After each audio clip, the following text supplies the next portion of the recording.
할렐루야, 할렐루야. 모든 영광 하나님께 돌립니다. 할렐루야. 이렇게 일본어와 한국어를 동시에 잘하는 목사님은 보다가 건국 이래 처음 봅니다. 어쩜 그렇게 한국말을 그렇게 잘하고 일본말을 잘하는지. 제가 어제 식사를 하는데 한 분이 그런 얘기를 해요. 목사님, 우리 동경 순복음교회 순복음 동경교회 담임 목사님들 중에서 어제 우리 안수 집사님들하고 식사를 했는데 이렇게 일본말로 같이 대화하는 것은 처음입니다라는 얘기를 제가 들었어요. 제가 이틀밖에 사실은 아이우에오 배우다가 그만둔 사람입니다.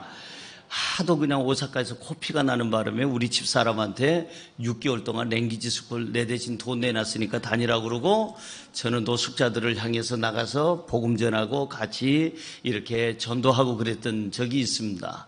근데 이틀 배운 이 일본어 실력 가지고 정말 밥 먹고 살기가 쉽지 않잖아요. 근데 어제 밥 먹었어요. 그리고 일본 우리 안수 집사님들하고 대화를 하면서 역대 담임 목사님들 중에 이렇게 일본어로 대화하면서 밥 먹기는 처음이다 하는 얘기를 듣고 참 우리가 참 그때 좀 더 일본어를 열심히 했더라면 하는 생각도 들었어요. 그런데 하나님이 이렇게 좋은 목사님을 세워주셔서 일본어 걱정 안 해도 돼요. 여러분의 목사님은 한국말 걱정 안 해도 되는 거예요. 어떻게 얘기하다 보면 한국분 같기도 하고 일본분 같기도 하고 알 수가 없어. 조영기 목사님을 쏙 닮은 메시지.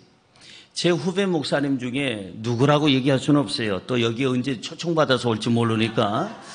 그분이 조영기 목사님 흉내를 전 세계에서 제일 잘 내고 두 번째는 신성란 목사가 잘 내는데 항상 그분도 저처럼 솟아올라라 생명의 샘물 그래서 성령께서 여러분의 마음속에 계셔야 하면서 그렇게 열심히 조영기 목사님 흉내를 전 세계에서 저보다 잘 내는 사람은 그 사람밖에 없는데 그 사람이 한 번은 아버지가 몸이 아팠어요. 그래가지고 골골골골 아파서 아들 목사야 조영기 목사님 설교 한번 들으면 내가 팍 나을 것 같은데 어떻게 조영기 목사님 설교 들을 기회가 없구나 그랬더니 아버지 걱정 말고 눈 감고 계세요. 그래가지고 그 아들 목사님이 조영기 목사님 25분짜리 설교를 딸딸딸딸 외운 게 하나 있어서 오늘 저는 여러분과 함께 그러고 이제 시작을 해서 한 편의 설교를 쉬었습니다 하고 마쳤어요. 그랬더니 아버지가 박수를 치면서 내 아들아 어쩌면 그렇게 조영기 목사님하고 똑같으냐. 눈 감고 있으니까 조영기 목사님이 오신 것 같다. 근데 딱 하나가 틀려. 은혜가 안 된다. 다 똑같은데 은혜가 안 된다는 겁니다. 여러분 흉내 낸다는 그거는 별로 능력이 없는 거예요. 흉내가 아니라 조영기 목사님이 갖고 계시는 성령의 역사, 기도의 능력, 말씀의 은사가 있어야 될 줄로 믿습니다. 그런데 여러분의 담임 목사님은 흉내 내는 게 아니에요. 30여 년간 조영기 목사님 모시고 다니면서 통역을 하고 목사님 모시고 다니면서 목사님의 사역을 정말 수제자인 저보다도 더 가까이서 모셨기 때문에 아예 그냥 조영기 목사님의 혼까지도 그냥 싹 그냥 옮겨다 놓을 정도로 해놨으니 얼마나 능력이 있겠어요. 여러분의 목사님을 많이 사랑해서 조영기 목사님을 여의도 순복음교회 성도들이 사랑하듯이 여러분의 목사님을 사랑해서 조영기 목사님 쓰시도록 우리 시각기 목사님을 쓰임받을 수 있도록 기도해 주시기 바랍니다. 오늘 저는 요한복음 2장 1절에서 11절까지 있는 말씀을 가지고 기적 이런 제목하에서 말씀의 은혜를 나누려고 합니다. 한번 따라 하시겠습니까? 기적. 하루는 하루살이가 열심히 날개짓을 하면서 가서 독수리를 만났어요. 독수리가 잠을 자고 있는데 독수리 코에 이렇게 부리에 붙어가지고 하루살이가 일어나봐. 일어나봐 하니까 독수리가 한쪽 눈만 싹 떴어요. 너 뭐야? 나 새. 너가 새야? 아니 하루살이 생기다만 게 여기 이 부리에 붙어가지고 새래니까 꺼져. 아, 나 같은 날개를 가졌잖아. 날개 가지면 다 새냐? 꺼져. 그러니까는 무서워서 도망쳐 나왔어요. 갈매기한테 가서 같이 친구하자고 해도 친구를 안 해주고, 그러다가 고민하고 외로워하는데 까치가 마침 친구가 돼줬어요. 까치야, 너무 고맙다. 너는 어쩌면 그렇게 까치의 인격이 그렇게 괜찮으냐. 그러면서 이제 친구하다가 저녁이 돼서 이 바로 하루살이가, 까치야, 너무 늦은 것 같아. 밤이야. 우리 내일 만나자. 안녕. 내일 여기서 만나. 그러고 헤어졌는데 다음날 아침에 까치가 그 자리에 와보니 죽어 있더라는 거예요. 하루살이는 며칠만 살아요? 어떻게 그렇게 잘 아세요? 그러니까 하루살이지, 만약에 이틀 산다면 이틀살이라고 했을 텐데 하루살이에요. 우리 인생 하루살이하고 크게 다를 거 없어요. 내일 일은 나 몰라요. 하루하루 살아요. 불행이 나 여행함도 내 뜻대로 못해요. 시간이 없어서 요 정도만 하겠어요.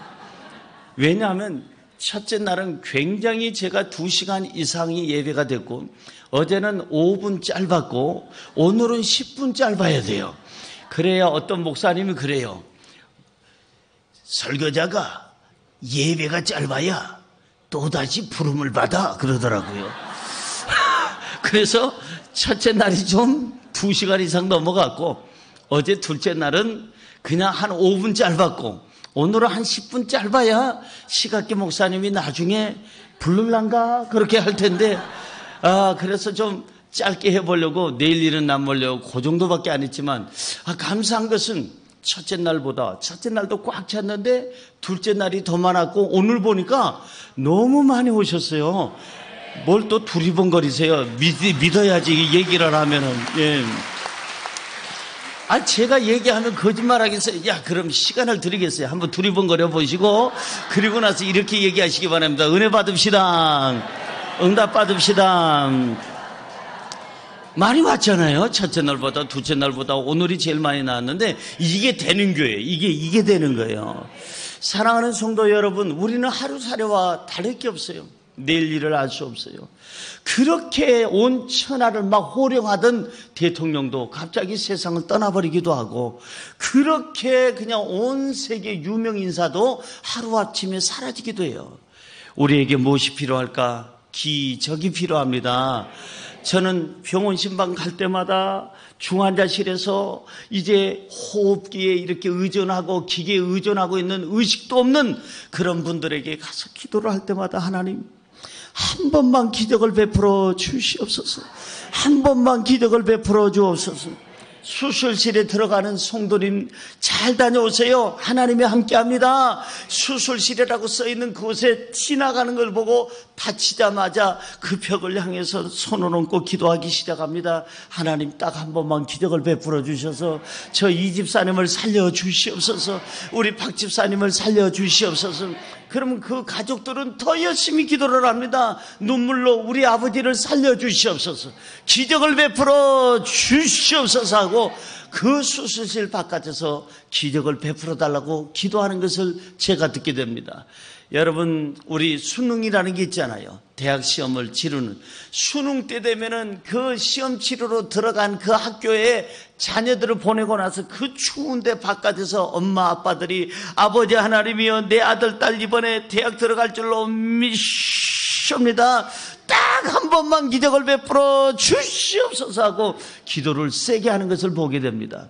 우리는 어려움 당할 때마다 꼭 하는 게 이번 딱 한 번만 하는데, 평생에 살다 보면 기적은 한 번 가지고 안 됩니다. 딱 소리는 계속 나야 됩니다. 어제도 딱 한 번만 했는데 오늘도 딱 한 번만 기적이라고 해놓고 다음날 문제가 생기면 또 딱 소리를 해야 됩니다. 그래서 여러분, 딱이라는 말 자꾸 쓰지 마세요. 그냥 주여 기적을 일으켜 주시옵소서 해야지, 딱 한 번만 하면, 어제 내가 딱 한 번 들어줬잖요. 하나님께서 그러시면 뭐라고 대답하겠어요?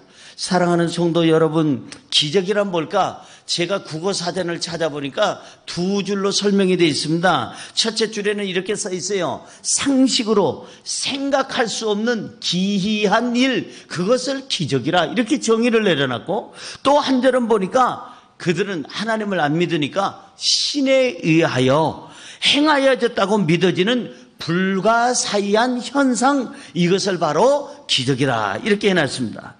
그러면 제가 묻습니다. 저와 여러분에게 기적이 필요할까요? 아멘 소리 안 나오는 사람은 하나님이시네요. 기적이 필요 없는 사람은 하나님이에요. 다시 한번 얼떨결에 대답 못한 분을 위해서 이 착한 목사는 한 번 더 기회를 드립니다. 여러분, 저와 여러분에게 기적이 필요할까요? 필요한 사람만 오른손 들고 아멘. 그 선과 그 고백을 보시고 들으시고 하나님이 기적을 베풀어 주실 줄로 믿습니다.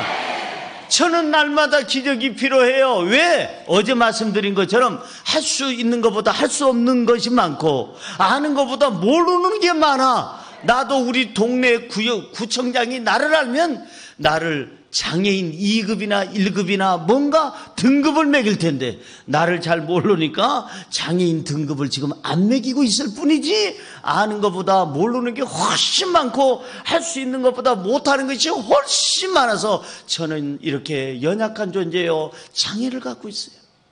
뭘 또 긍휼히 여기는 마음 가지고 쳐다보세요. 자기는 안 그런 것처럼. 우리 다 모르는 게 더 많고 못하는 게 더 많아요. 그러니까 우리에게 필요한 게 뭐냐 이거예요. 뭘까요? 기적이에요.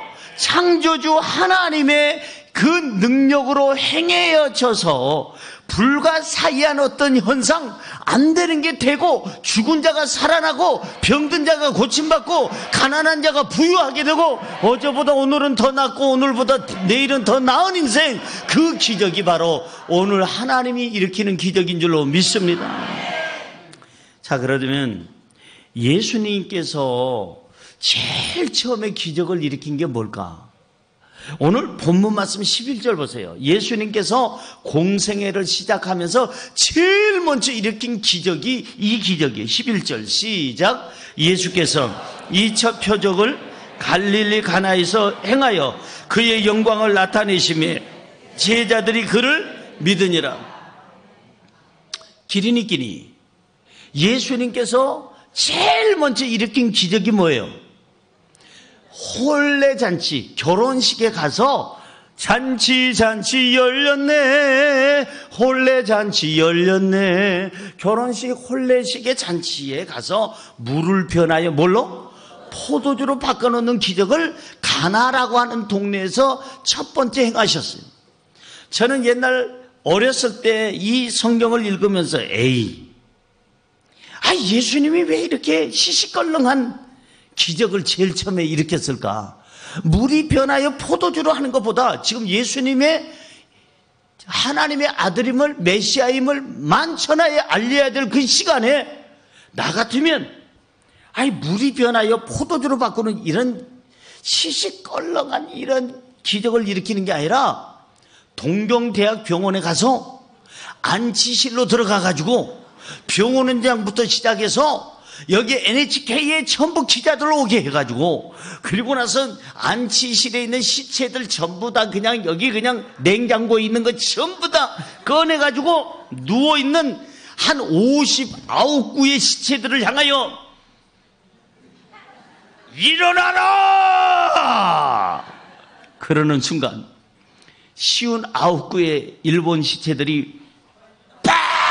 이러면서 나오는 역사가 있다면 순식간에 NHK에서 아니면 썬TV에서 아니면 여기저기 TV에서 와가지고 촬영하고 있어. 고래가 기새끼 됐으네. 이것이 기적입니까? 달에 됐을까나? 예수 삼아 됐으네. 메시아 됐으네. 할렐루야 됐으네. 이런 역사가 일어나겠는 텐데, 아니 저한테 박수 치지 마세요. 지금 제가 지금 올바른 얘기 하는 게 아니에요. 지금 저 같으면, 제가 예수님 같으면 첫 번째 기적은 그냥 동경대학 거기 그 병원에 가가지고 안치실에 가서 59개 그 시체들을 그냥 일어나라 해가지고 일으키면 막 여기저기서 카메라 받고 하면 순식간에 누구냐? 예수다, 메시아다, 하나님의 아들이다, 우리를 구원하기 위해서 오신 분이시다, 단방에 알 수 있는 기적일 텐데 왜 예수님은 그러지 아니하고 시시껄렁하게 물이 변하여 포도주가 되게 했을까? 어렸을 때는 제가 몰랐어요. 이 성경을 읽고 또 다시 읽고 성경을 공부하고 가르치면서 저는 깨닫게 됐습니다. 죽은 시체를 일으키는 것보다 더 중요한 게 여기 깊은 의미가 있구나. 하나님께서 우리에게 시간을 주시고 하나님께서 우리에게 생명의 기회를 주시고 예수께서 우리를 위해서 십자가에서 단번에 죽으사 죄값을 치러준 이유가 뭘까? 우리 인생 장례식같이 살지 말고 아이고 이제 가면 언제 오나 아이고 데이고 이렇게 살지 말고 물이 변하여 포도주 되듯이 너희 밋밋한 인생이 향기 나는 인생을 살게 되고 너희 아무 맛이 안 나는 인생이 맛이 나는 향기가 되어서 기쁨을 나누고 행복을 나누는 행복하게 살다가 돌아오라는 하나님의 뜻인 줄로 믿습니다. 기린이 끼니 오늘부터 저와 여러분은 아이고 하면서 살아야 되겠어요? 할렐루야 하면서 살아야 되겠어요? 알긴 또 잘 알아. 근데 왜 인상 쓰고 살아요? 여러분 인상 안 써도 별로 은혜가 안 되는 인상들이 있어요. 근데 인상까지 쓰면 무서워. 옆에 사람 인상 차기를 한번 보고 이렇게 얘기했으면 기아는 웃어야 되겠습니다. 기아는 어떻게 해야 된다고요? 웃어야 돼. 그 인상은 웃어야 돼. 안 웃으면 무서워. 화난 것 같아. 무서워요. 하루를 살아도 인생은 즐겁게 살라고 예수께서 십자가 져 주시고 우리가 슬프게 살지 말고 탄식하지 말고 장례식장에 온 것처럼 살지 말고 결혼식장에 온 것처럼 축제 분위기로 살라고 하나님께서 삶의 기회를 주신 줄로 믿습니다. 눈을 떴으면 감사하고 눈을 떴으면 찬양하고 눈을 떴으면 행복하게 우리는 춤추면서 살다 가야 될 줄로 믿습니다. 호흡이 있는 자마다 야훼를 찬양하라고 시편 기자는 얘기합니다. 자, 그러면 우리가 정말 이렇게 장례식이 아닌 이 결혼식의 축제 분위기로 살아가려면 어떻게 해야 될까? 날마다 이 연약한 인생이 기적을 체험하려면 어떻게 해야 될까? 오늘 성경은 세 가지를 얘기합니다. 첫째로 기적은 예수님과 함께 할 때 일어납니다. 시작. 기적은 예수님과 함께 할 때 일어납니다. 누구와 함께 할 때요? 기적이라는 것은 사람이 일으킬까요? 하나님이 일으킬까요? 사람이 일으키는 것을 기적이라고 안 합니다. 사람이 도저히 감당할 수 없는 그 일을 만들어주시고 새롭게 하시고 치료하시고 살려주시는 것을 하나님의 기적이라고 얘기하는 줄로 믿습니다. 동경순복음교회 그리고 이 자리에 계신 모든 분들에게 날마다 시간마다 하나님의 기적이 넘쳐나기를 주님의 이름으로 축원합니다. 기적은 누가 일으키느냐? 내가 일으키는 게 아니에요. 예수님이 계셔야 돼요. 여기 보니까 이 바로 신랑 신부가 너무나도 잘한 게 하나 있어요. 그게 뭐냐면 예수님을 초청했다는 거예요. 누굴 초청했어요? 여러분 이름만 되면 잘 아는 목사님인데 제가 여의도 순복음교회 부목사로 있을 때 어느 날 제가 금요일날 CCMM 빌딩이라고 여러분 국민일보 빌딩 지하실에 보면 거기 목욕탕이 있어요. 우리 시각기 목사님이 그거 만들 때 아마 고생을 수고를 많이 해주신 걸로 알고 있는데 약간 일본풍이 나는 그런 욕조예요. 그래서 거기서 제가 목욕을 좀 하고 금요철에 설교를 하려고 대성전에 올라가려고 준비하고 있는데 후배 목사님이 한 분이 왔어요. 둘이 목욕탕에서 이런 얘기 저런 얘기 하다가 자기가 지금 미국에 갔다가 베데스다 대학에서 강의를 하고 돌아왔다고 너무너무 피곤하다고 그래서 목사님 너무 과로하면 젊음도 아무 의미가 없습니다. 그리고 지금 아주 젊지도 않습니다. 그러니 목사님 건강이 유의해야 됩니다. 너무 과로하지 말고 운동 같이 합시다. 그랬더니 그분이 목사님 운동할 때 불러주시면 제가 가겠습니다. 그리고 그 얘기를 하고 그 목사님은 자기 집으로 갔어요. 그 집이 어디냐면 바로 교회 여의도 순복음교회 옆에 촌아파트라고 하는 낡은 아파트가 여의도 순복음교회 세울 때 조영기 목사님이 그 아파트를 하나 세운 게 있어요. 그분 댁으로 가고 저는 여의도 순복음교회 대성전에서 금요철에 설교를 하고 있는데 쪽지 하나가 올라왔습니다. 좀 전에 저하고 목욕탕에서 만나서 건강에 유의하고 운동 열심히 하라고 기도하자고 그렇게 했는데 그분이 쓰러져가지고 여의도 성모병원에 중환자실로 들어갔다는 거예요. 아니 좀 전에 나하고 목욕탕에서 만나고 건강 얘기했는데 그런데 뭐라고 써있는 거 아니?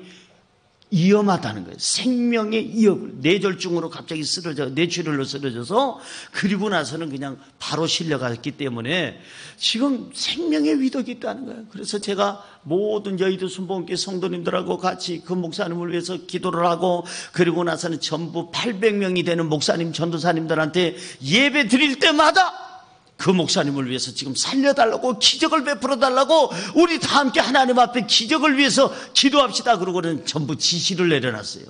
그래서 800명의 목사님 전도사님들이 예배 때마다 그 목사님을 위해서 기도하고 그 다음날 새벽에 조영기 목사님을 제가 모시고 그 병원에 갔어요. 갔더니 의사가 하는 말, 제 힘으로는 끝났습니다. 제 손에서는 이분의 생명은 어찌할 수가 없습니다. 장례를 준비하시기 바랍니다. 큰일 났습니다. 그 다음날 제가 신방을 갔더니 마찬가지로 더 이상 여기서 이분을 뭐 해줄 것이 없습니다. 우리 의료계에서는 뭐 할 것이 없습니다. 그냥 장례식 준비하시기 바랍니다. 그래서 더 열심히 막 여의도 순복음교회 70만 성도님들에게 그냥 SOS를 보내고 모든 예배 때마다 이 목사님을 위해서 기도하자고 그렇게 기도를 했는데 놀라운 일이 생겼어요.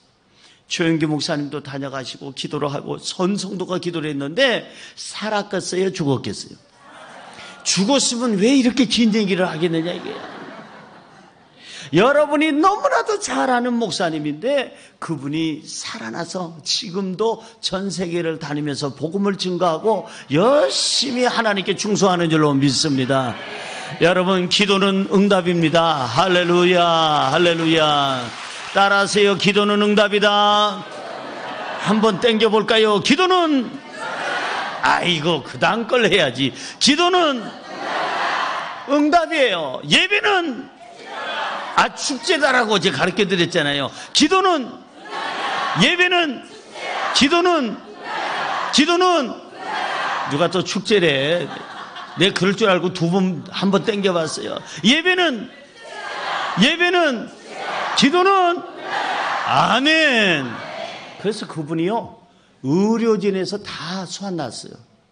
제가 며칠을 가도 똑같은 얘기를 하는 거예요. 아니 갈 때마다 더 강도 있게 이제 더 이상 기대하지 마세요.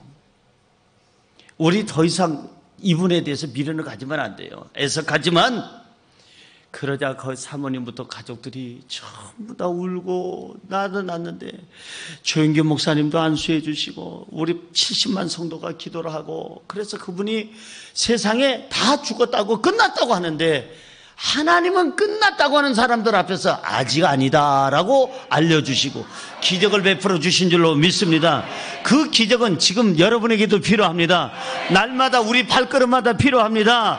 여러분 오늘 본문 말씀 1절에서 2절은 뭐라고 써 있습니까? 시작. 사흘째 되던 날 갈릴리 가나에 혼례가 있어 예수의 어머니도 거기 계시고 예수와 그 제자들도 혼례에 청함을 받았으니 이게 중요한 거예요. 이 신랑 신부가 너무나도 잘한 거 최고로 잘한 게 있다면 이 바로 마리아만 초청을 했으면 의미가 없었을 거예요. 마리아는 기적을 일으키게 했어요? 못 일으키게 했어요? 여러분, 절대 마리아는 하나님이 아니에요. 그냥 우리하고 인간인데 예수님을 이렇게 성령으로 잉태할 수 있는 복을 받은 여인일 뿐이지, 우리가 존경을 해야 될 대상이지 경배해야 될 대상은 아니다 이거요. 마리아여, 천주께서 함께 하시기를. 마리아 상 앞에서 기도하는 것이 합당할까요, 안 할까요? 여러분, 마리아는 인간입니다. 존경의 대상이지 경배의 대상이 아니다 이 말이에요. 절대 여러분 우상을 섬기지 마세요. 우리가 기도해야 될 분은 성부, 성자, 성령 삼위일체 하나님인 줄로 믿습니다. 그분에게 기도해야지, 무슨 돌로 뭘 형상을 만들어 놓고 돌 앞에서 응답해 달라고 하면 그 돌이 말할 수 있으면 뭐라고 그럴까요? 야, 한심한 사람아, 네가 나를 돌로 만들어 놓고 나한테 복을 달라고 하면 나 어쩌란 얘기냐? 나는 돌머리지만 너는 무슨 머리냐? 맞아요, 안 맞아요? 자기가 깎아놓고 형상을 만들어놓고 금송아지 만들어놓고 그 다음에 무슨 바알이여 아세라 목상이여 뭐 어떻게 이러고 너는 돈 좀 없냐? 자기가 뭘 깎아놓고 거기다가 절을 하면서. 저는 얼마 전에요, 참 희한한 걸 봤어요. 지나가다가 어느 절간을 지나가게 됐는데 절간 앞에 뭐라고 그러는 거 아니? 무슨 미륵께서 딱 한 가지 소원은 당신에게 들어주십니다. 그러고 현수막을 내놨습니다. 들어주려면 두 가지도 들어주지 왜 딱 한 가지만 들어줄까? 그런데 며칠 전에 신문을 봤어요. 그 다음에 며칠 전에 어느 그 종교 방송을 잠깐 봤어요. 그런데 어느 그냥 산속에 있는 어마어마한 곳인데 거기다가 또 뭐라고 나와서 아나운서가 얘기하는 거 아니? 이 산사에 모시고 있는 무슨 미륵께서는 여러분의 기도는, 여러분의 소원은 한 가지는 들어주십니다. 또 그렇게 해놨어요. 난 그것이 알고 싶다. 500원. 왜 한 가지는 들어주고 두 가지는 못 들어줄까? 여러분, 돌덩어리가 절대 못 도와줍니다. 미안하지만 저기 가서 그냥 어디 가서 연기, 여러분 신년이 되면 막 그 개무리 머리에다 막 쓰고 막 이게 그러면은 연기를 뒤집어 쓰면 이게 그냥 1년 내내 건강하대요. 내가 볼 때는 폐병으로 죽어요, 연기. 그 미세먼지요! 그거 피해야 되는 거요. 어딜 그런 데다 뭘 이상한 걸 향불을 피워놓고 해놓고 거기서 건강? 이따가도 잃어.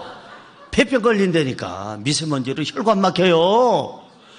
아니 이거 신년이 되면 뭘 그렇게 자동차에다 뭘 달아놓고 그냥 다녀. 그거 버려요. 십자가를 다세요. 예수 그리스도를 믿으세요. 기적은 돌덩어리가 주는 것도 아니고, 기적은 120년 된 나무가 고목나무가한테서 막 복달라면 고목나무가 만약에 말할 수 있다면 난 20년이나 버티라. 나는 오늘 내일 하는데 나한테 복달라는 너는 뭐냐? 나 좀 물 좀 주라. 여기다 영양제 좀 찔러주라. 고목나무가 그럴 거예요. 기적은 누가 일으킬까? 예수 그리스도. 그분이 그 목사님 살린 것처럼 우리를 살려주실 줄로 믿습니다. 이 바로 신랑 신부는 최고로 잘한 게 뭐냐? 마리아만 모셨으면, 초청했으면 그 사람 그때 기적이 일어나지 않을 텐데, 바로 예수 그리스도 창조주시고 우리의 삶의 주인이시고 우리의 삶의 모든 죄값을 치러주신 예수 그리스도를 초청했기 때문에 포도주가 모자랄 때 물이 변하여 기적으로 바뀌게 되는 줄로 믿습니다. 오늘 3절 보세요. 뭐라고 써 있습니까? 3절 시작. 포도주가 떨어진지라 예수의 어머니가 예수에게 이르시되 저들에게 포도주가 없다 하니 따라할까요? 포도주가 떨어진지라. 포도주가 없다 하니. 포도주가 떨어졌어요. 포도주가 없다고 마리아가 얘기합니다. 예수님 앞에 나와서 얘기합니다. 여러분, 포도주는 뭡니까? 저는 그 술을 안 마셔봐서 모르겠어요. 하도 저희 아버지가요, 제목까지 다 마시고 가셔가지고 저는 마실 술이 없어요. 우리 아버지가 신자, 공자, 수자 집사님인데 이름도 멋져요. 공수라는 얘기는 빈손으로 와서 빈손으로 간다. 공수래 공수고. 참 인생을 심오하게 하는 우리 아버지를 제가 모셨는데 얼마나 술을 좋아하시는지. 하여간 사람은 참 좋은 분이에요. 오직 한 여자만을 위해서 평생을 사랑하다 가셨어요. 왜? 아홉을 낳았으니까. 아홉을 아무나 낳나? 사랑은 아무나 하나. 여러분이요, 아홉은 아무나 낳는 게 아니에요. 사랑을 진하게 해야 아홉을 낳는 거예요. 근데 우리 집사람 집은 10남매예요. 그러니 우리 집보다 그 장인어른은 한 수 위에 우리 아버지보다. 근데 어쨌든 간에 우리 아버지는 술을 너무너무 좋아해요. 근데 우리 아버지는 키도 크고 눈도 크고 코도 크고 입도 크고 귀도 크고. 여러분 저를 보고 우리 아버지를 생각하면 절대 오산 아닙니다. 저는 저희 어머니 과예요. 아버지 과가 아니라. 우리 어머니는 눈도 작고 코도 작고 입도 작고 손도 작고 발도 작고. 제 발 사이즈가 23.5. 한국으로 따지면 235. 우리 집사람이 240을 치는데 제가 더 작아. 우리 집 여자들보다 제가 제일 작아. 남자가 발 사이즈가. 그랬더니 어떤 분이 그래요. 목사님, 서 계시기 힘들지 않으세요? 서 있으기 자꾸 넘어지죠? 그런 소리 하지 마. 발바닥이 사이즈가 작다고 해서 넘어지는 일은 없어. 걱정 안 해도 돼. 옛날에 여러분 오늘 점심 먹은 그 신주쿠 안에 그 빌딩에 거기 볼링장이 있었어요. 그 옆에 우리 숙소로 있는 곳에도 볼링장에 가서 여러분 신발을 여러분 몇 명이세요? 그러면은 니주 산땡 고데스 23.5라 그러면 이 아가씨가 하이? 뭐일까요? 오네가 있으면 다시 얘기해달래. 23.5예요. 누가 신냐? 와다시 됐어요. 그러면 얘가 신발 찾으러 밑으로 내려가가지고 그 두 여자애가 밑에서 소독 하는 게 들려. 가만히 들어보니까 무슨 남자가 니주 3.5야? 오늘 세상에 보다가 처음 봤어. 아이 세상에 저런 남자 난 처음 봐. 어떻게 발 사이즈가 그렇게 작은 속에서 썩덕썩덕거리다가 하나 가져오는 게 뭐냐? 빨간 겁니다. 남자 거겠어요? 여자 거겠어요? 여자 거예요. 저 이런 사람이에요. 손이 얼마나 작은지 남자들하고 악수하면 내 손이 어디로 들어갔다 나왔는지 알 수가 없어요. 우리 집은요, 겨울이 되면은 장갑 2컬레가 필요 없어요. 한 컬레면은 우리 집사람은 오른쪽에 끼고 나는 왼쪽에 끼고 우리 같이 손을 붙잡고 제 주머니에다 딱 포켓에다 넣으면 그의 겨울은 따뜻했네. 2컬레가 필요 없어. 운동화도 한 컬레로 사면은 낮에는 집사람이 신고 저녁에 내가 퇴근해서 와서 신으면은 딱 맞아. 아주 전략적이고 얼마나 검소하고 얼마나 하나님의 은혜인지. 한량없는 은혜,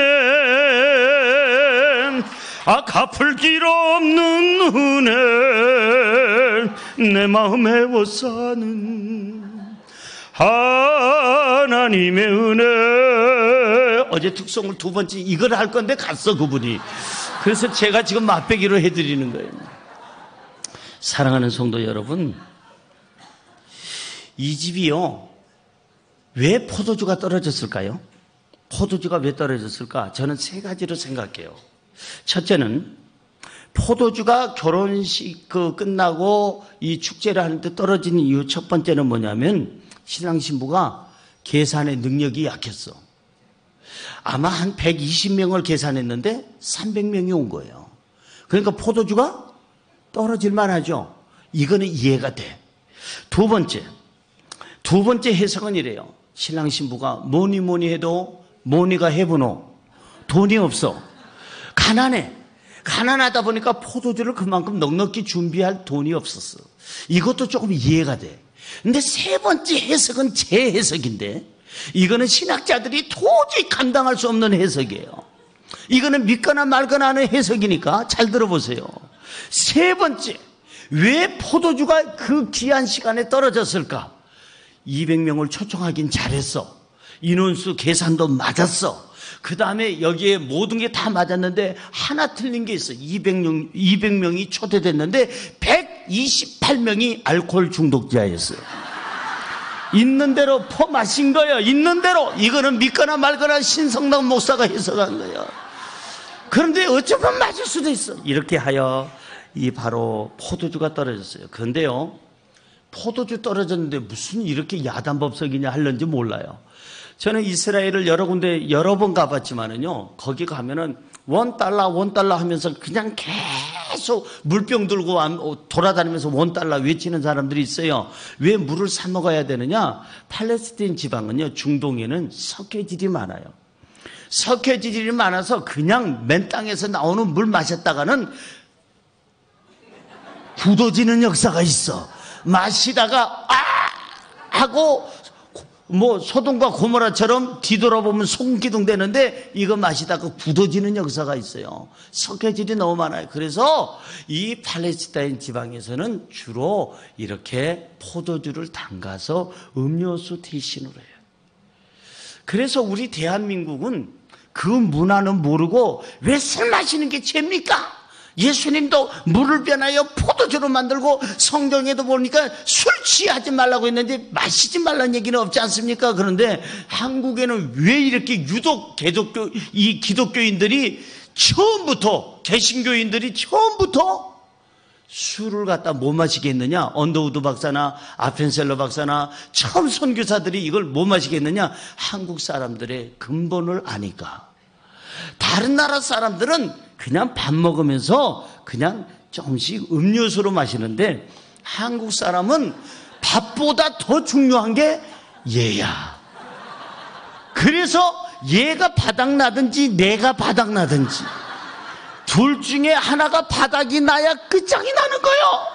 그래서 언더우드 박사나 아펜셀러 박사나 초창기 들어온 선교사들이 이 민족 보니까 둘 중에 하나는 끝나야 되는 민족이니까 끝나서는 안 되겠다.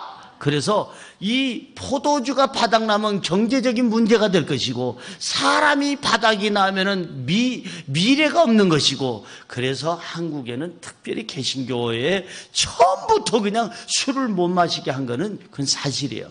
그럼 한 잔 했다고 죄냐? 죄는 아니에요. 우리가 성서적으로 똑바로 해석을 해야죠. 저는 절대 안 해요. 왜? 우리 아버지가 제가 먹을 것까지 다 마시고 가셨기 때문에 저는 우리 아버지를 보고 나는 어른이 되면 절대 하지 말아야 될 것 두 가지. 첫째, 한 잔씩 꺾는 거. 두 번째, 피는 거. 요것만큼은 하지 말아야 되겠다는 것을 우리 아버지가 철저하게 몸소 교육을 시켜주고 가셨기 때문에 저는 우리 아버지의 교육을 받아서 절대 안 합니다. 그런데 오늘 여기 성경에 보니까 포도주가 떨어졌대요. 포도주가 얼마나 중요한지 얘기했죠? 물과 같은 거라고. 그런데 우리 인생에도 포도주가 있어요. 뭘까? 맛을 내게 하고 내 삶을 기쁘게 하고 나를 즐겁게 해주는 포도주가 있어요. 남편이 될 수도 있어요. 내 남편이 포도주예요, 목사님. 너무 자상하고 너무 나를 사랑해주고 너무 애껴주고 막 그러지. 남편이 포도주가 될 수 있어요. 목사님, 저는 장가 하나는 기똥차게 잘 간 것 같아요. 제 아내가 이렇게 자상하고 나를 챙겨주고 아껴주고 사랑해주고 내가 이렇게 교회 나온 것은 내 아내 때문에 그렇게 됐어요. 너무 하나님께 감사해요. 그 아내가 포도주가 될 수 있어요. 자식이 포도주가 될 수 있고 부모가 포도주가 될 수 있고 친구가 포도주가 될 수 있고 목사님이 포도주가 될 수 있고 성도가 포도주가 될 수 있고 뭐니 해도 돈이 포도주가 될 수가 있고 건강이 포도주가 될 수 있고 내가 어떤 은사가 있으면 그 재주, 달란트가 포도주가 될 수 있어요. 근데 문제는 그 포도주가 어느 날 떨어졌어. 지금 떨어지면 안 되는데 천국 갈 때까지 내가 건강해야 되고 아내가 있어야 되고 남편이 있어야 되고 나를 포도주 역할을 해주는 그 돈이 좀 있어야 되고 내 명예와 권력도 있어야 되고 내 자리도 있어야 되는데 인생은 내일 일을 몰라. 갑자기 포도주가 나의 즐거움이 갑자기 뚝 떨어졌어. 예측 못한 거예요. 그랬을 때 당황하죠. 사람들은 당황하죠. 나 어떻게 내가 그렇게 믿었던 내 남편인데 갔어. 내가 그렇게 사랑하는 내 딸 성은이가, 내 사랑하는 아버지가, 어머니가 누가 갔어. 나한테 포도주였는데 아유 그 돈이 어떻게 됐어. 뭐가 어떻게 됐어. 그때 우리 인생에 꼭 초대해야 될 분이 있다면 누굴까요? 예수 그리스도. 그분만 초대된다면 걱정 안 해도 됩니다. 그분이 우리 포도주를 만들어줍니다. 아니, 원래 있던 포도주보다 더 좋은 포도주로, 향기나고 고급스러운 포도주로 우리 삶을 기쁘게 만들어줄 줄로 믿습니다. 슬픔을 예수님께서 제거해버리시고, 우리에게 기쁨을 더하여 주시고, 우리의 연약함을 제거해버리시고, 우리를 강하게 하여 주시고, 우리의 모든 빈곤함을 제거해 주시고, 그분이 우리를 풍요롭게 만들어 줄 줄로 믿습니다. 예수님을 초청했다는 건 이 신랑 신부는 최고로 잘한 겁니다. 오늘 예수님이 우리 삶 속에 초대된 것을 믿어지시면 아멘. 예수님과 동행하고 있으면 아멘 하시기 바랍니다. 그럼 예수님이 계시면 우리 삶의 포도주는 떨어져도 걱정 안 돼. 떨어지게끔도 안 하셔, 그분이. 그래서 어제보다 더 좋은 포도주, 오늘보다는 더 좋은 포도주, 더 기쁘고 더 건강하고 더 행복하고 더 풍요롭고 더 향기로운 우리 인생이 만들어지게 될 줄로 믿습니다. 예수님이 이와 같이 밋밋한 우리 인생을, 아무 향기도 나지 않는 우리 인생을 향기나게 하고 행복하게 하고 능력 있게 하신 그 원인의 결과를 한번 볼까요? 고린도후서 6장 10절. 예수님과 함께하는 사람의 삶을 표현하고 있어요. 시작. 근심하는 자 같으나 항상 기뻐하고, 가난한 자 같으나 많은 사람을 부유하게 하고, 아무것도 없는 자 같으나 모든 것을 가진 자로다. 누가? 또 너무 내가 그러니까 이상하네. 자기 이름을 대세요. 누가 이런 사람이야? 신성남이가. 여러분이 예수 믿는 사람이 근심하는 자 같으나 항상 기쁨이 있고, 여기 보니까 가난한 자 같으나 많은 사람을 부유하게 하고, 그리고 나서는 아무것도 없는 자 같으나 모든 것을 가진 사람이 누구? 이름대라고 그랬죠. 누가 또 신성남이래. 그거는 내 이름이고. 다시 한번, 누구? 믿음을 가지고 고백하세요. 누구? 믿어지시면 오른손 들고 아멘. 할렐루야. 믿음대로 될지어다. 바로 예수 그리스도가 우리 삶 속에 초대되어 있으면, 내 삶 속에 함께 동행하고 있으면 근심하는 자 같으나 항상 기뻐하고, 가난한 자 같으나 모든 사람을 부유하게 해주고, 아무것도 없는 자 같으나 모든 것이 다 갖고 있는 사람, 저와 여러분이 되어야 될 줄로 믿습니다. 그분이 우리 삶 속에 계시면 장례식이 아니라 결혼식 같은 삶을 살게 될 것이고, 아무 맛도 없는 인생이 아니라 맛나는 인생, 향기나는 인생, 모두를 행복하게 하는 인생이 될 줄로 믿습니다. 두 번째로, 기적은 말씀대로 순종할 때 일어납니다. 시작. 기적은 말씀대로 순종할 때 일어납니다. 뭐 할 때 일어나요? 순종할 때. 어떤 분이 저한테 그래요. 목사님 목회는 왜 그렇게 편안하고 잘 됩니까? 라고 물어요. 제 제자 중에 하나가. 그래서 내가 잘 되는 것은 하나님의 은혜요. 하나 더 얘기한다면 사랑의 목회를 하고 있고, 하나만 더 얘기한다면 나는 하나님 말씀에 아니요를 해본 적이 없다. 내 위권세는 조윤기 목사님이라는 분인데, 그분은 곧 하나님의 음성을 듣는 분이라고 생각하고, 조윤기 목사님이 하시는 말은 하나님의 말씀이라고 나는 받아들여서 대학선교에 가라 하면 가고, 어느 날 대학선교에서 열심히 대학생들하고 오늘은 한국을 내일은 세계를 하면서 124개 대학에 가서 지저스 페스티벌을 하는데, 갑자기 목사님이 도쿄 순복음교회 부흥에 왔다가 이거 돌아오시자마자 저를 사무실로 부르시더니 일본에 가셔요. 그래서 나는 일본에 왜 가는지 몰랐어요. 그래서 제가 가도 됩니까? 이 방에 자네 말고 누가 있어요? 목사님 저 그러면 언제 갔다 옵니까? 아주 가세요. 그때서야 제가 알아차린 거예요. 나는 부흥에 다녀오라고 한 줄 알았어. 일본에 있는 대학생들을 위해서 집회하고 돌아오라는 줄 알았는데 아주 가셔요 하는 바람에, 아하, 이게 선교사로 가라는 말씀이구나. 그래서 저는 아니요를 하지 않았어요. 생각해 보겠습니다. 안 그랬어요. 내 후배 목사 하나는 생각해 보겠습니다 하다가 진탕 혼났어. 근데 저는 생각해 보겠습니다 아니라 목사님 알겠습니다.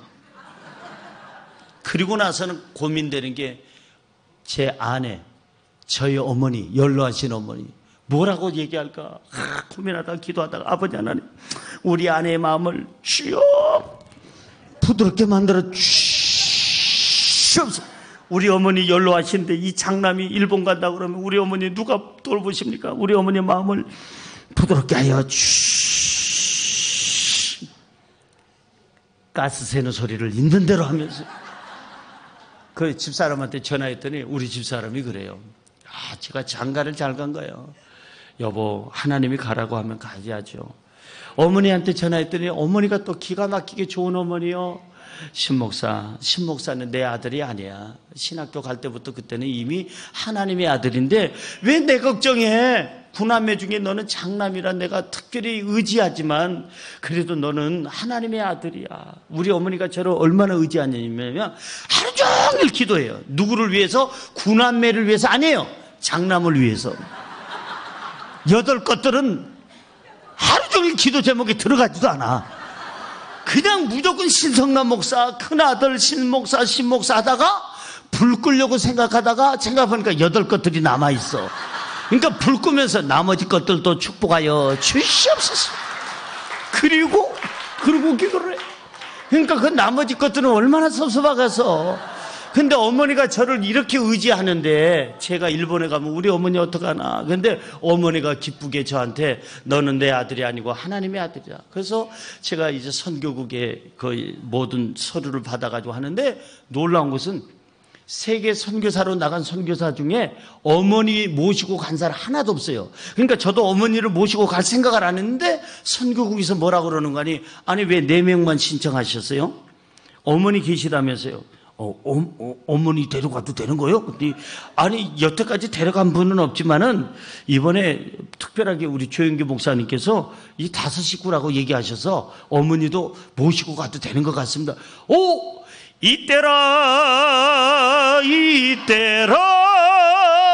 주의 궁율 받을 때가 있더라. 그래가지고 어머니 서류를 만들어가지고 부려부려 온 거예요. 얼마나 감사한지. 제 목회에 대해서 어떻게 그렇게 순탄하고 잘 됩니까? 한 가지, 순종해야 돼요. 여러분들이 순종해야 돼요. 여러분 제 후배 목사님이요 목동에서 강아지를 길렀어요. 강아지를 길렀는데 이 개가 목청이 좋아. 그래가지고 이 개가 가만히 있질 않아. 현관 바깥에서 엘리베이터 앞에서 소리만 나면 여기까지는 괜찮아. 이거는 예비 단계니까 여기까지는 좋은데 그 다음에는 그래서 터뜨리면 목동 아파트 전체가 지진이 나는 거예요. 그러다가 드디어 반상회가 열렸어요. 반상회가 열려가지고 당신의 그 강아지 개 때문에 우리 온 이 아파트가 살 수가 없어. 무슨 개판이냐 여기가. 강아지를 길러도 곱게 길러야지. 다른 강아지는 조용히 온순하고 누가 지나가도 요 정도인데 이 집 강아지는 어디 불독이 왔냐 뭐가 왔냐 소리가 그냥 뭘 먹고 저렇게 삶아 먹고 저렇게 기차 지나가는 소리가 나냐. 그래서 반상에서 결정한 거예요. 목동 아파트에서 이사를 가든지 아니면 강아지를 어디 딴 집에다가 다른 동네에다가 주든지 둘 중에 하나. 아니면 정이 강아지하고 살려면 강아지의 목소리를 정리하든지.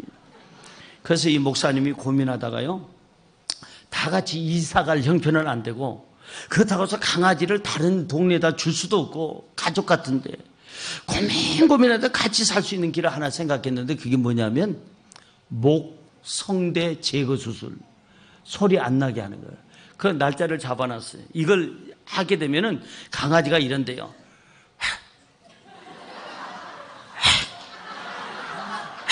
핵 소리만 하고 개 소리가 안 나온대.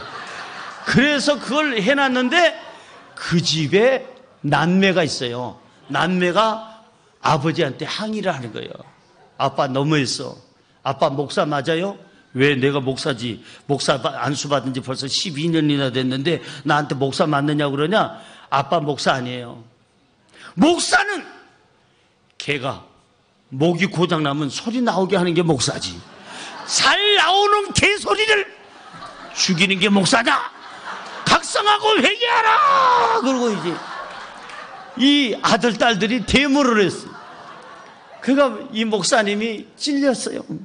찔려가지고 다음날 수술하기로 했는데 너무 찔려가지고 전화해서 캔슬을 하고, 그리고 고민이 되는 거예요. 이거 큰일 났어. 다 이사 가기도 그렇고 이 개를 남의 집에다 줄 수도 없고 가족같이 몇 년을 같이 살았는데 고민하다 보니까 일본에 특별한 개고리가 있어요. 목걸이가. 이거는 뭐냐면 개가 개소리를 하면 전류가 흘러. 전류가 흘러가지고 전기가 흐르니까 개털이 다 쓰는 거예요. 전부 다. 너무 충격적이야. 그걸 이 목사님이 인터넷을 찾아가지고 그리고 개 목걸이를 사왔어요. 그게 다른 나라 째도 아니고 일제입니다. 일제 개 목걸이를 딱 달아놓으니까 이 개가 그렇게 너 짖지 마, 짖으면 너하고 나하고 다 쫓겨나, 아무리 얘기해도 개소리를 했는데 이걸 딱 걸어놓으니까 걸어놓자마자 우 하는데 갑자기 전류가 찌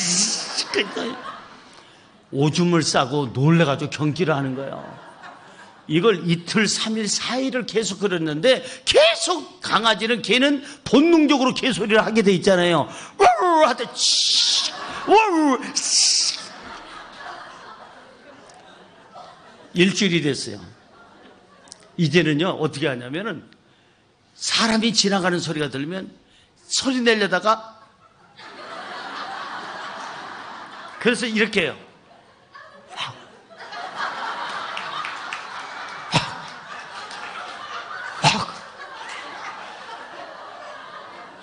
또 아들, 딸이 데모를 일으켰어요.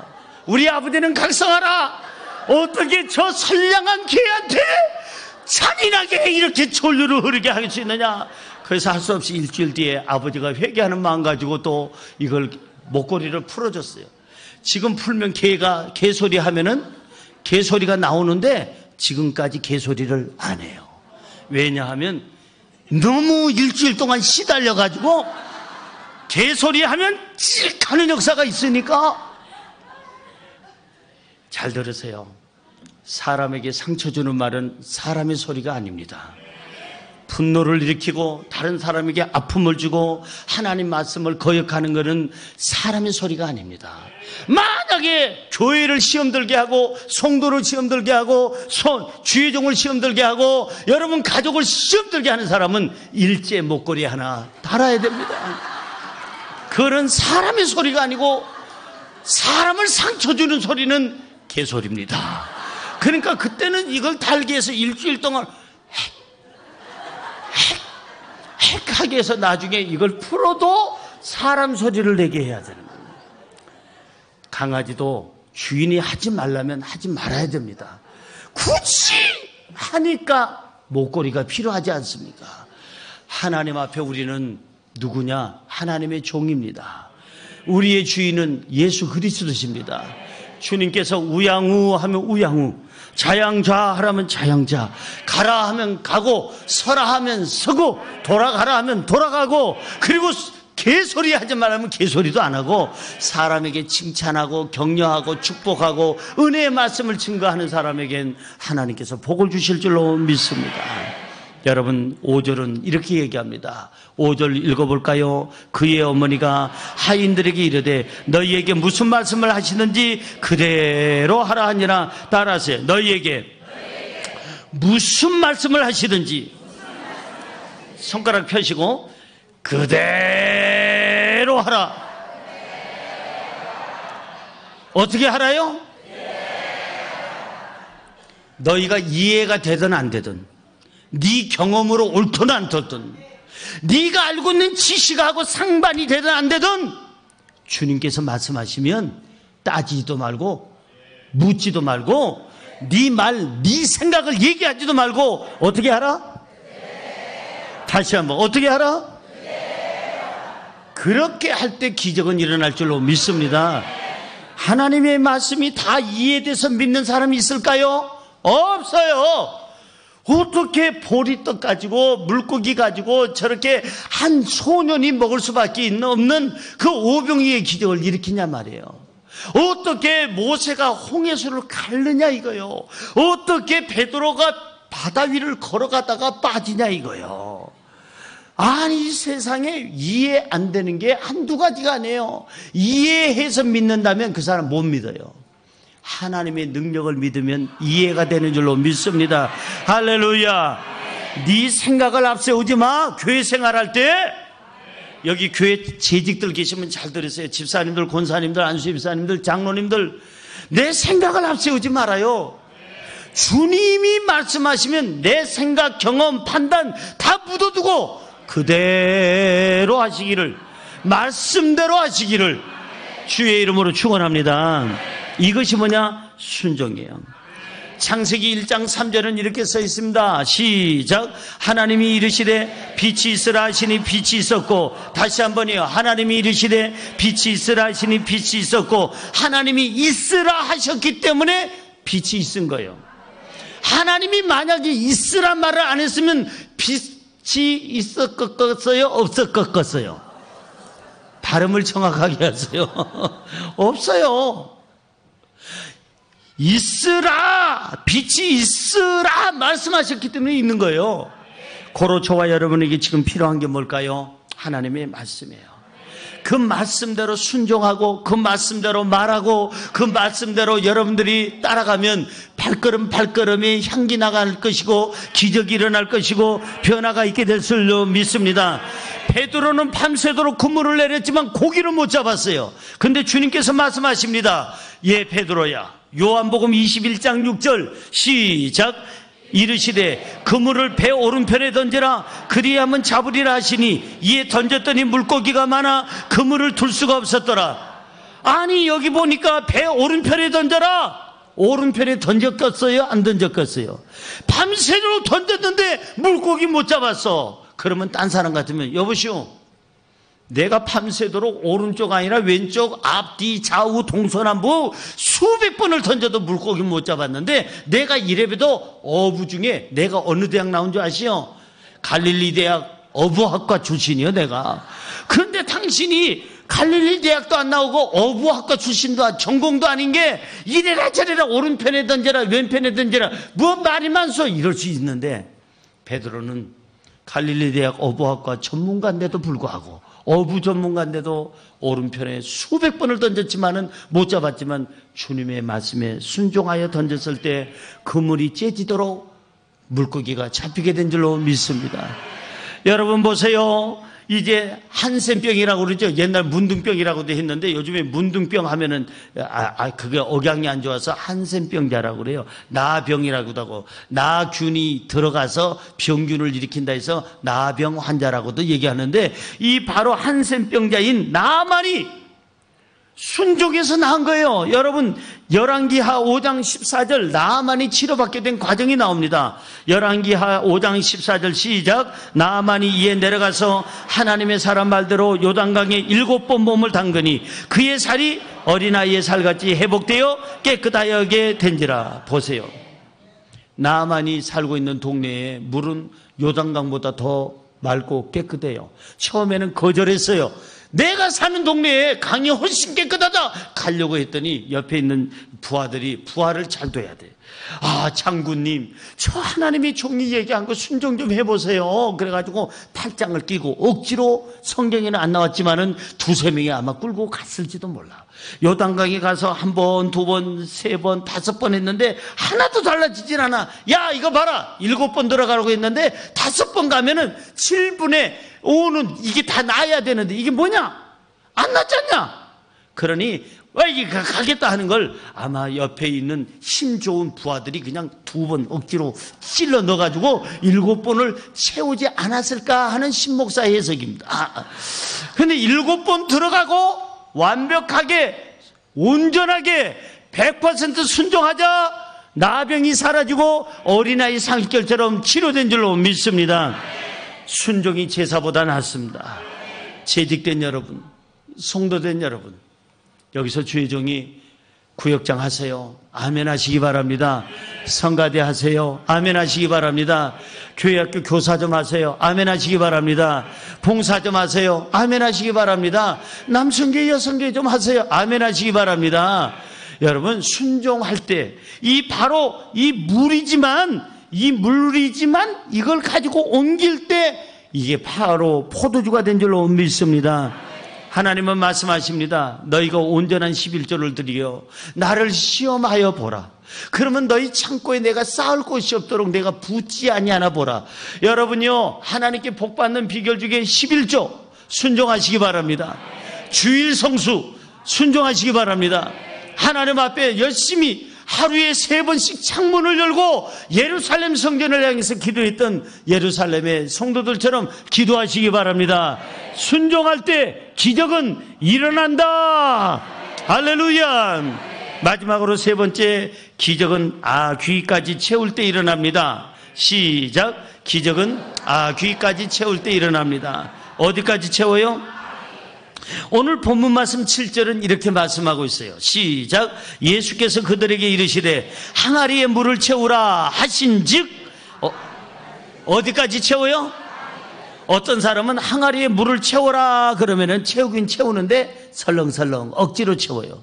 근데 이 하인들은 아까 마리아가 하는 말씀처럼 주님이 무슨 말씀을 하시든지 어떻게 알아? 그래서 귀까지 정성을 다해서 그냥 철철철철 넘치도록 채워놨어요. 자, 이렇게 채웠을 때 기적은 일어난 줄로 믿습니다. 항아리에 물을 채우려면 항아리에 지금 들어있는 다른 이질물을 버리고 채웁니까? 있는 대로 채웁니까? 버리고 채워야 돼요.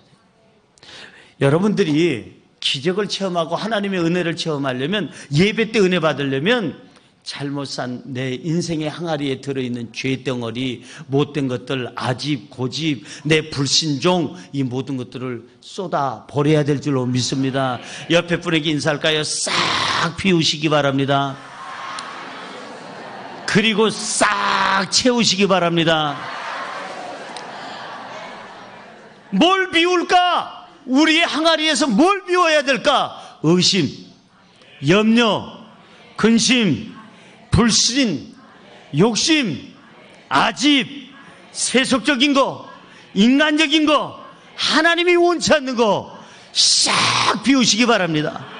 그럼 뭘로 채워야 될까? 하나님의 말씀, 성령, 은혜, 희망, 순종함, 순수함, 그리고 하나님이 주시는 선한 마음으로 가득 채울 때 기적은 일어날 줄로 믿습니다. 8절은 얘기합니다. 이제 떠서 연회장에 갖다 주라 하심에 갖다 주었더니, 이렇게 꽉 채웠을 때, 하나님의 원하는 것으로 채웠을 때 이제는 너는 갖다가 연회장에다 주어라. 자, 드디어 이 연회장한테 갖다 줍니다. 연회장이 맛을 봅니다. 반응이 어떨까요? 9절에서 10절 보세요. 반응이 나옵니다. 시작. 연회장은 물로 된 포도주를 맛보고도 어디서 났는지 알지 못하되 물도 온 하인들은 알더라. 연회장이 신랑을 불러 말하되 사람마다 먼저 좋은 포도주를 내고 취한 후에 낮은 것을 내거늘 그대는 지금까지 좋은 포도주를 두었도다. 무슨 말이냐면, 잔치가 며칠 동안 열리는데 처음에는 좋은 포도주를 줬다가 사람들이 한두 잔 마시고 알딸딸딸딸딸 해서 내 눈에 힘이 허더 할 때, 그렇게 희미해졌을 때는 어떤 포도주를 내냐면은 조금 격이 떨어진 포도주를 내는 거예요. 싼 거를. 그런데 연회장이 딱 마셔보더니 와우, 신랑 멋져보라라니, 최고구만, 싸가지가 됐네. 그래가지고 이 신랑 신부에게 박수를 쳐주는 거예요. 딴 사람들은 처음에 품질 좋은 포도주 줬다가 나중에는 낮은 걸 주는데, 너는 품질 좋은 거를 우리에게 준 줄 아는데 지금 나중에 나온 거는 더 좋아. 향기가 더 좋고 맛도 더 좋고 기분도 더 좋고, 야, 너 어쩌면 이렇게 괜찮으냐. 잘 들으세요. 예수 그리스도와 함께 살아가는 사람은 어제보다 오늘 품질이 좋아야 되는 거예요. 인격도 좋아야 되는 거예요. 인상도 좋아야 되는 거예요. 여러분요, 인상 좋아야 돼요. 그냥 속에서 그냥 분노를 가지고 미움을 가지고 아모레, 니모레, 모래란 모래 다 갖다 붓고 시세이도 앙콤, 랑콤 뭐 해봐야 소용없다니까. 속이 썩으면 안 돼. 오늘부터 예수님의 모습으로 삽시다. 싹 비우시기 바랍니다. 싹 채우시기 바랍니다. 여러분의 삶에 날마다 기적이 넘쳐나기를 바랍니다. 기적은 세 가지 거. 첫째, 예수님과 함께 할 때 기적이 일어납니다. 둘째는 뭐예요? 말씀대로 순종할 때 기적이 일어납니다. 셋째는 뭐예요?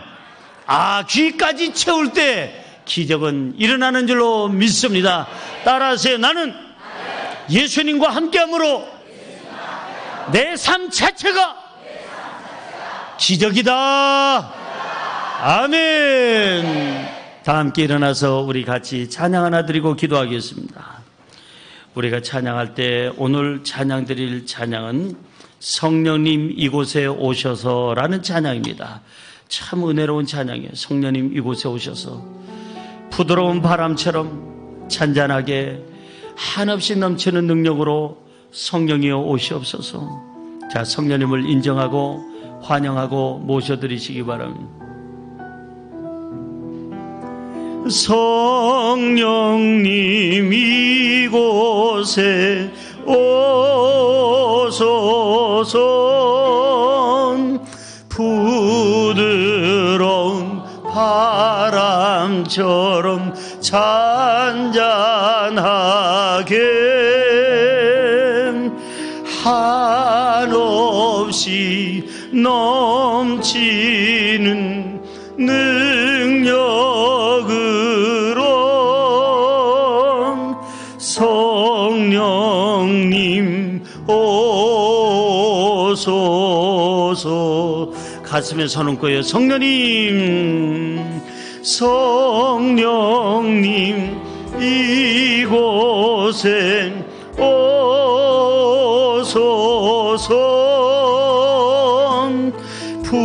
부드러운 바람처럼 잔잔하게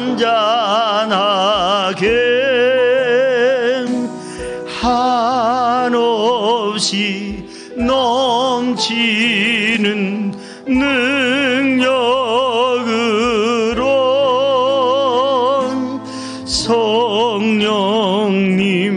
오소서. 손 들고요. 성령님 이곳에 오소서. 부드러운 바람처럼 잔잔하게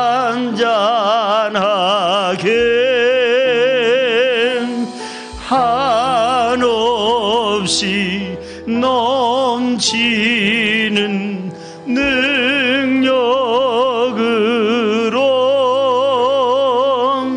성령님 오소서.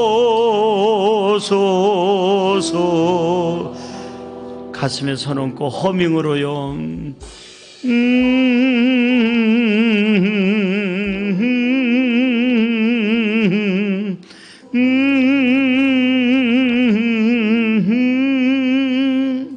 성령님 이곳에 오셔서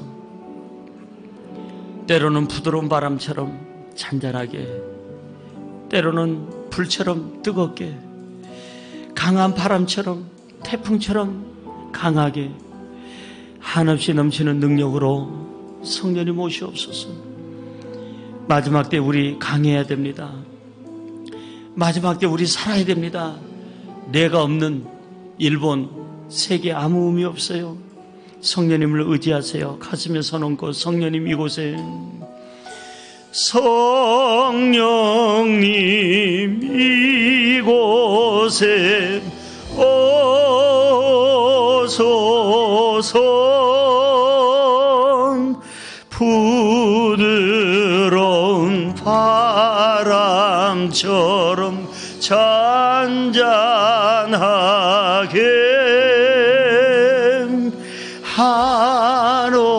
없이 넘치는 능력으로 성령님 오소서.